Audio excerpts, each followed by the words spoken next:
রাজ্যে বিধানসভা নির্বাচন আগামী বছরে, তার আগে সংগঠনকে মজবুত করতে নানা কর্মসূচি নিচ্ছে তৃণমূল কংগ্রেস। পুজোর পরে বিজয় সম্মেলনীয় সেই লক্ষ্যে করতে চায় ঘাসফুল শিবির। লক্ষ্য ২৬-এর বিধানসভা নির্বাচন। পুজো মিটতেই পথে তৃণমূল।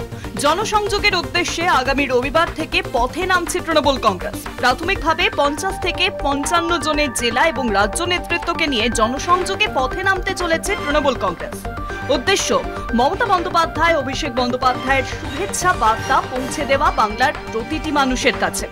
সেই শুভেচ্ছা বার্তার মধ্যেও থাকবে মমতার প্রকল্পের সুফল এবং এসআইআর এর কুফলের ব্যাখ্যা। মেরে কেটে হাতে ৭ থেকে ৮ মাস, তারপরে পশ্চিমবঙ্গ বিধানসভা নির্বাচন। ইতিমধ্যেই ব্লক, জেলা এবং রাজ্য স্তরে নতুন সাংগঠনিক কমিটি গঠনের কাজ সারা। কমিটি নিয়ে দলের মধ্যে সেভাবে কোনো অন্তর্কলহের খবর সামনে আসেনি। এরই মধ্যেই দলে থেকে যাওয়া ফাঁকফোকর ভরাট করে সংগঠনকে মজবুত করতে এই বিজয়া সম্মেলনীর আয়োজন করেছে তৃণমূল কংগ্রেস। শুধুমাত্র জেলা স্তর নয়, ব্লক, টাউন, অঞ্চল স্তরেও হবে বিজয়া সম্মেলনীগুলি।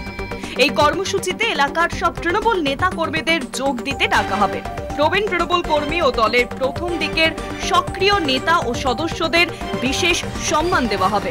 সমাজের বিশিষ্টরা যারা তৃণমূলে আস্থা রাখেন তাদেরকেও সংবর্ধনা দেওয়া হবে। দলের নেতা কর্মীরা যাতে ভোট যুদ্ধে নেমে পড়েন সেই বার্তাই উঠে আসবে এই কর্মসূচি থেকে।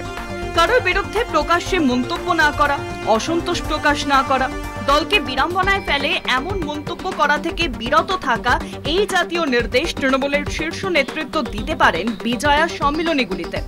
তাছাড়াও কারোর কোনো বিষয়ে মতপার্থক্য থাকলে তিনি যেন তা দলেই জানান। বাইরে বলে বিরোধীদের হাতে অস্ত্র তুলে দেওয়ার চেষ্টা না করেন সেই নির্দেশ দেওয়া হবে। সব মিলিয়ে নবীন, প্রবীণ, ছাত্র, যুব, মহিলা সহ সব শাখা সংগঠনগুলিকে সুদৃঢ় করার ভাবনা নিয়েই এই কর্মসূচির ঘোষণা করা হয়েছে বলে জানা গিয়েছে। কলকাতা টিভি।